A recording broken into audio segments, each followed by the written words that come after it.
இன்று மதுவாலும் போதையாலும் எங்க போனாலும் சென்னை மட்டுமல்ல எல்லா நகரங்களிலும் நான் இந்த பகுதியில தேவைப்போது போகாத ஊர்களே கிடையாது. சாயங்காலம் 6 மணி 7 மணினா போதை கல்லாடும் ஒரு இளைஞர்களை நான் பார்க்கும்போது மனசெல்லாம் வலிக்கும். ஐயோ இந்த தலைமுறைக்கு போகுதே, நம்ம கண்டதுக்கு நம்ம குழந்தைங்க எப்படி பையனுக்கு ஒரு பொண்ணு கல்யாணம் பண்ணி கொடுப்பாங்க அப்படின்னா பயமா இருக்கும். பார்க்கும்போதுன்னா அப்படியே சின்ன பசங்க அவங்க ஒன்றும் பள்ளிக்கூடம் முடிச்சிருக்காங்க, இந்த கல்லூரிக்கு போக வேண்டிய பசங்களா இருப்பாங்க. ஆனா அப்படி கண்ணெல்லாம் செலுத்து போய் பயங்கரமா வருவாங்க. பார்க்குற டைம் பயங்கரமான பருவம் ஒரு கண்ணங்களே குடி அடிமையாக இருக்குது. அதே மாதிரி மோசம் போதை, அவங்க போதையில இருக்காங்க காணுமே குழந்தைக்கு முடியுமா? ஏன்னா குடிச்சாலாவது அந்த நாட்டம் வரும், கண்ணு செவந்து போவோம், தள்ளாடிக்கிறாங்க. போதையில எதுவுமே தெரிய மாட்டேங்குது. கஞ்சா அப்படின்னு போட்ட அந்த மாத்திரையா சொல்றாங்க. எல்லா பள்ளிக்கூடங்களிலும் கல்லூரிகளிலும் பக்கத்திலே கிடைக்குது, அதுதான் கிடைக்கிறது என்று சொல்கிறாங்க. அப்படி இருக்கும்போது நம்ம குழந்தைகளை எப்படி நம்ம பாதுகாப்போம்?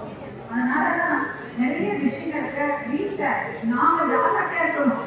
இயற்கை பணிகளை தாண்டி உங்களுடைய கட்சி பணிகளை தாண்டி உங்களுடைய சமூக பணிகளை தாண்டி இயற்கை பணி சமுதாய பணிகளை தாண்டி வீட்டில் இருக்கிற குழந்தைகளை அன்னும் கருத்துமாக நம்ம பார்க்க வேண்டும். ஏன்னா அந்த குழந்தைகளுடைய பாதுகாப்பு பெண்கள் பாதுகாப்பு மட்டும் பெண்களுடைய பாதுகாப்பு மட்டுமில்லை, குழந்தைகளுடைய பாதுகாப்பையும் அம்மாவுடைய நம்ம தான் உறுதி செய்யணும்.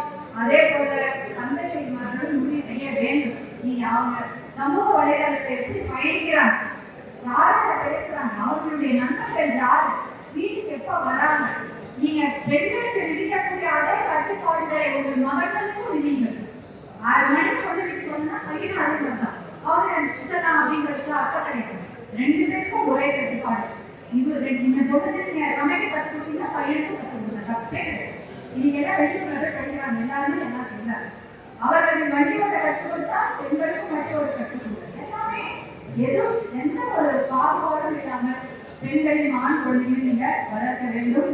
அதற்கு முதல்ல நீங்க நல்லா இருக்கணும்.